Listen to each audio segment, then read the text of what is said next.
like about certain things, about representation, different things that are important to me. And one of the biggest things I was saying to myself, Yasmin, if you're going to say a thought, then you have to start being a thought. And I was like, okay, what's the best way I can be a thought? Like, what does the media representation for us look like? Like, we have all this nature and water and things out here like this, but really, like, we have all this nature and water and things out here like this, but what really represents us?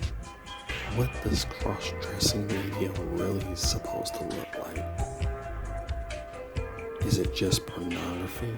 Is it just fetishization websites? What should cross-dressing media really look like? You know, it's an election year, as it has been in many parts of the world. Many of you are voting this year, or some of you voted, and it's a lot of different consequential elections this year, some of which may or may not destroy the world, but we'll see about that. And one of the things I was thinking about in relation to cross-dressing, transvestite, whatever time you want to give it this, is the time of the year where all your favorite overpaid mouthpieces start lining up different voting blocks so they can get back into office and continue to be overrated. Well, we are a voting bloc.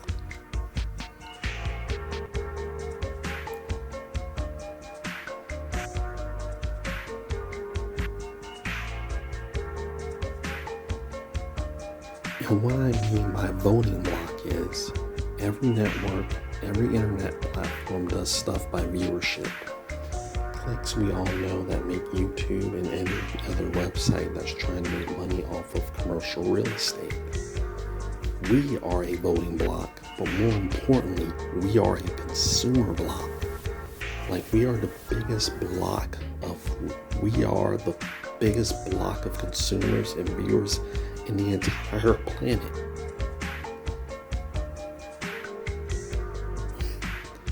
And a lot of that is due to the fact that we actually consume different types of media, what it's for, or feminine forms, or masculine forms, what have you. So why aren't we using that collective set of voices and views, if you will, to form our own media, to start pricing ourselves in the economy, and not just as sexual objects, but as more legitimate creators of fantasy and fiction and non-fiction too.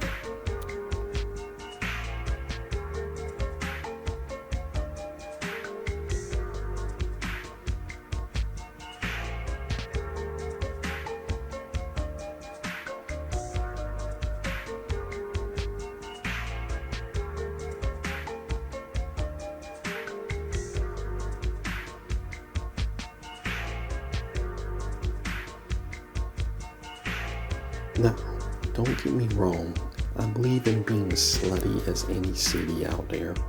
Trust me, I love being slutty and sexy at the same time. And I just want to make a notation to all of the women out there. No, we are not trying to make fun of you. No, we are not trying to say this is what a woman should be. Please take it as a fact that we're actually honoring you, that we find you all so beautiful, creative, and strong, that we want to present ourselves this way. So, please take it as a grain of salt. Imitation is flattery. So it's come to our attention that the Karens in our neighborhood are scared of us. Girl, what are you scared of? That your husband starts feeling things downstairs when he sees us? Or that we're just hotter than you and your snot-nosed daughter combined? Girl, worry about dropping off little Sally Sue at soccer practice and not about how hot we are.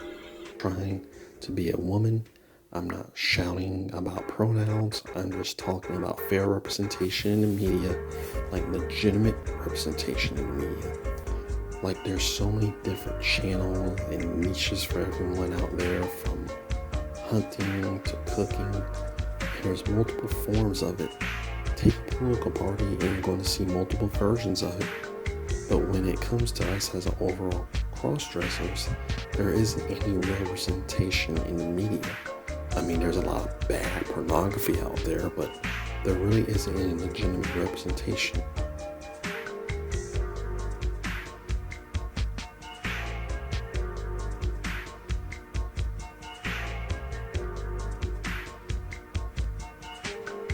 Now, I understand there are adult websites like xbiz.com and Whoops. Repeat.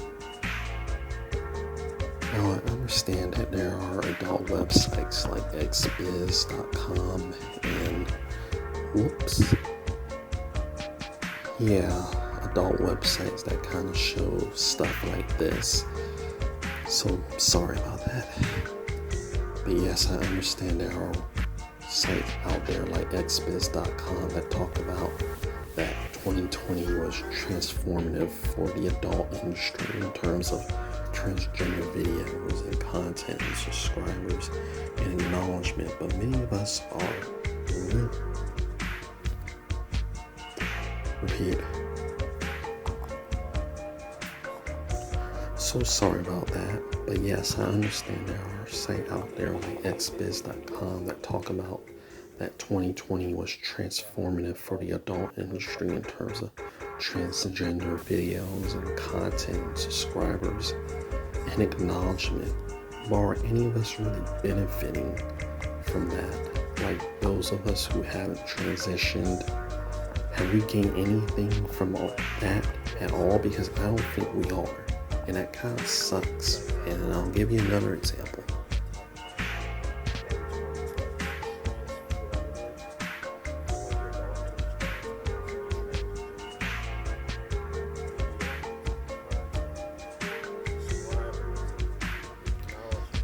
Well said, ladies, but is it worth it for some videos getting 10K to 20K just for thumbs up and view numbers? Where is the damn money? Where is our show of force?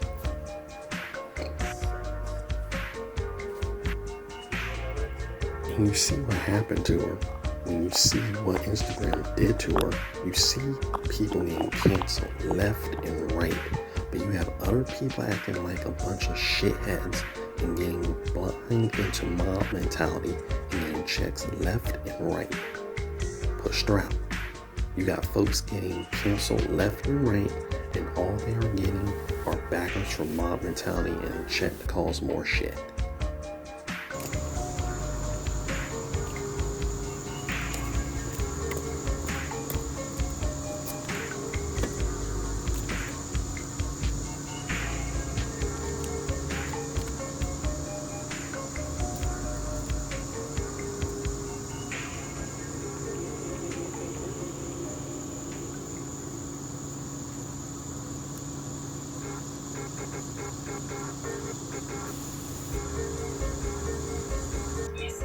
That I had, and it seems that I just got bullied by Instagram, which is unreal actually. I mean, it was supposed to be a safe space. I mean, I can be bullied everywhere in the world, but what happened there just to aim at me and say that I didn't respect the community rules, which again, I mean, everybody knows me that I don't like,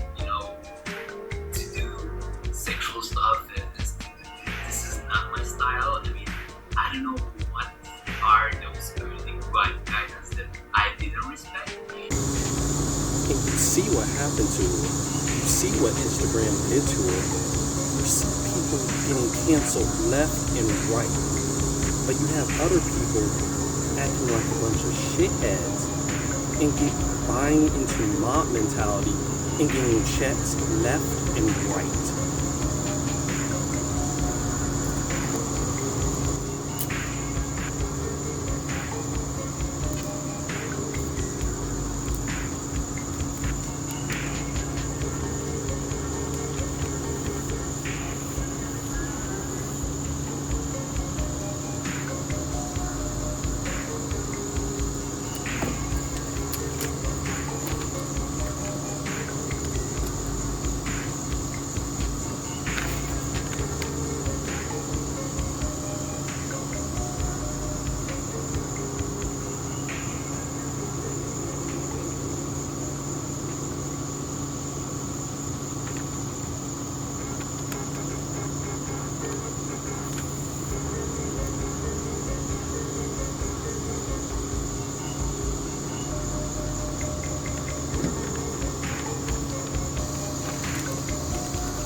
sakes. We are forced to live our lives on multiple fronts. We have skills that we can barter and combine.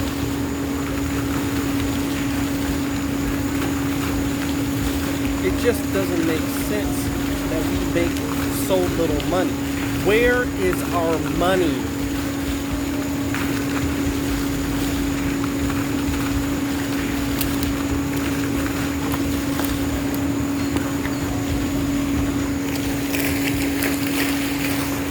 That was just a few thoughts from me about our little voting block.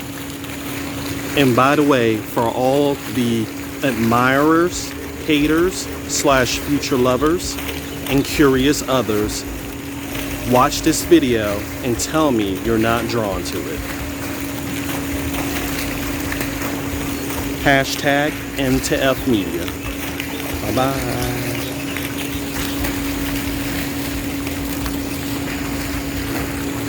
Break the code.